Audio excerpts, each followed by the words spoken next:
Hello everybody, the name is Len Jr. and I am here with Mr. Joel Cruz, who started off his journey, I believe, in December 2018 with his little Skrillex mashup, and then he grew to where he is now, not only right now currently headlining for Manila Killa again, but also doing some incredible work for Def Underground. You're wearing their merch right now. You did a little something with Night Punk. Yeah, Night Punk had me come play his album release party, direct support for that one. Twice. First time was in Def, when I think that's like after the offline project, but then second time was with Thousand Browns and Lemonade. Yeah, we just played in LA a couple weeks ago. It was a lot of fun. Yeah, Night Punk's the homie. He's a big believer in the project and has been a great mentor to me. So can't thank him enough for everything he's done. Absolutely. And Night Punk, thank you so much for all the work that you do and for letting me have a hand in some of your songs. Yes, I'm one of his producer tags for some of his songs. If you listen closely. Wait, which song? I am the producer tag for his remix of Nice 99 Gentlemen's Club. We got the Upbeats remix, the Drugs remix, and in his debut album, I was the first track, Grounded. No way. I'm not kidding. I had no idea you were like on his tracks. So when you listen to his promotion, like some of his tracks, and you hear the Peppers Group and Night Punk, that was my voice. We're playing a couple shows together in a few weeks. We're playing Raleigh and Charlotte together. Wow. So I'll bring that up to him. That's super cool. Yeah, I'm surprised like no one knew that. No, that's a fun fact right there. Yeah, so he just took my voice from like one of his praises of his work, and then he just put it in that song Grounded, one of the most favorite tracks, and bam. That's super cool. That's amazing. Anyway, like I said before, started off in December 2018 with the Skrillex mashup, and then he grew to where he is now. I think the first time I ever really experienced the power that is Joel Cruz was thanks to, I hate to say this, but thank you COVID-19 for doing this. Because we had the Alone Together, we had the Alone Together festival, virtual festival, and that's where I have my introduction to Joel Cruz. And I have to tell this right here, right now, you did absolutely this incredible job, leaving a mark, leaving a statement for Bumble, for Proximity on that set. I have to ask, well, here's the thing, you did a lot of stuff so far. You did certain tour sets, you done one-off shows, even sold out Dave & Buster's. So how does it feel? So how does it feel to do a virtual set Alone Together to doing such in real life sets and then being on tour? Is there a difference or pros and cons to it? Playing during COVID, playing that virtual set, because that was kind of my first introduction, with the new project and all the recent music I've been doing. It honestly felt like I was bedroom DJing again, which is where I started. It was just making music for myself and DJing in my bedroom, because before I even played a gig, it was just a hobby for me. I'm a piano player, and so through my music journey, I discovered DJing and taught myself how to do that through YouTube, and because I would make mashups on the piano as a kid, just I would realize certain songs had same chord progressions and stuff, and then it naturally flowed into DJing and everything. So going from the virtual one, it just felt like I was playing at home, and then when I started playing live shows, I've been DJing for almost 10 years now. So 10 years. Yeah, I've been an open format DJ. I was a DJ before I was a producer. I started in played my first gig probably in 2011. Wow. And I've been DJing pretty regularly since then, but only since Manila Killa brought me on to play Webster Hall with him on the Dusk tour. That was my first show under the Joel Cruz project where I was playing the music that I'm releasing now. That is amazing. And speaking of that, I have to ask, well, we might bring you in for a little bit, Manila, but we got some guests in the room. I have to ask this. So this is more about the music that you're making, just by yourself, trying to find your sound. Did let's say a certain collaboration help find what you want to do, what kind of sound you want to try and pursue? Because your work in a certain song, which is Take Me Higher, featured in the Dusk debut album. First off, how did that come to be, and did it inspire you to want maybe make more drum and bass sounds or songs? Yeah, well, I've been making drum and bass since a little bit before 2020, and I'm just a big fan of the genre. And then I'd been sending like one of my songs, You Know Why, I was still working on it. I'd been sending it back and forth to Chris because I've always valued his opinion on production and music. And so he had been hearing me making drum and bass, and then like Chris reached out and was like, hey, working on this drum and bass track, would you like to help on the production side of things? And so that's when we worked together and just had a great time working on that song.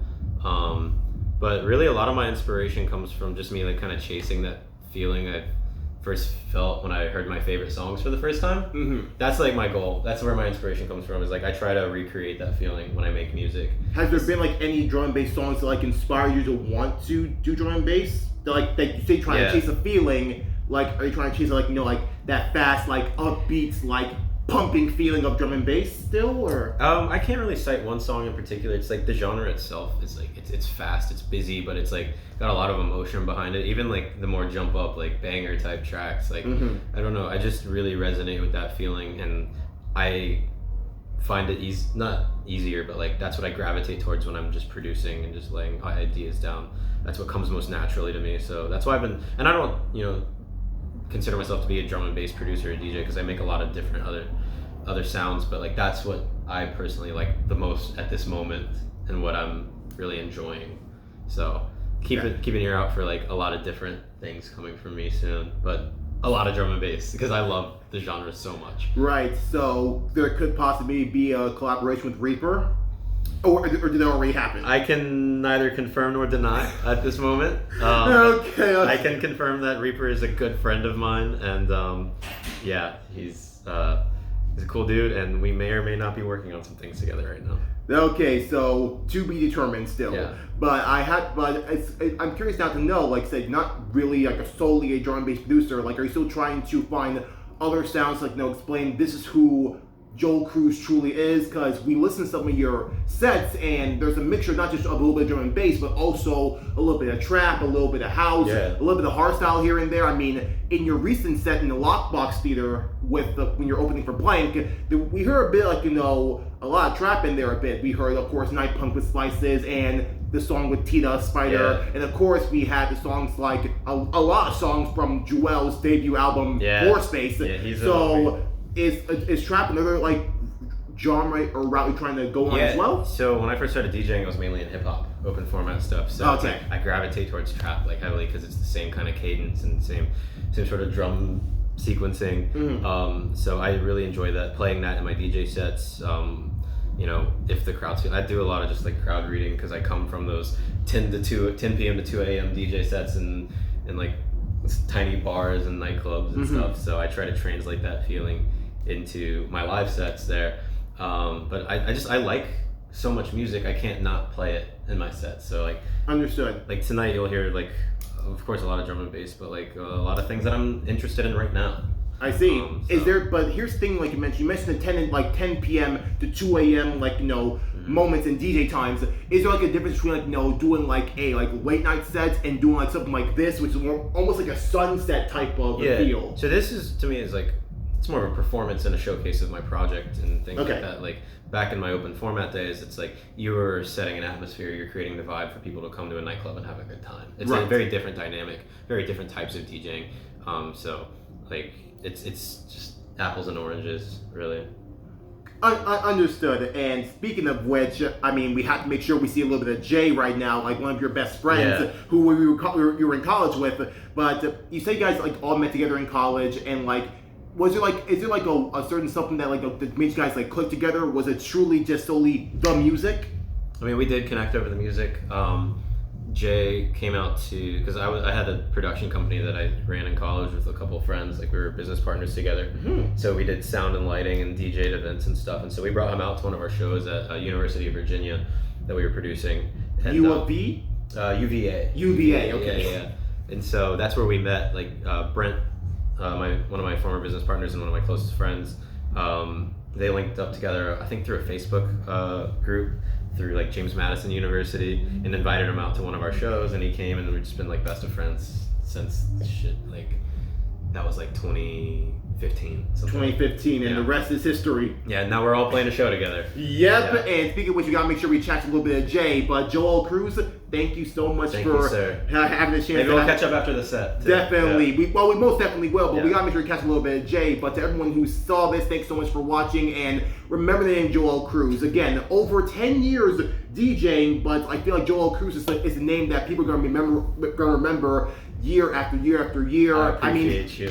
I'm just speaking facts here. I mean, already all the work you did in SoundCloud, all the work you've done so far with Reaper, for Brownies and Lemonade, for Sable Valley, it's something to behold, and to have someone as incredible as Manila Killa seeing the beauty in you, it's I appreciate you, man.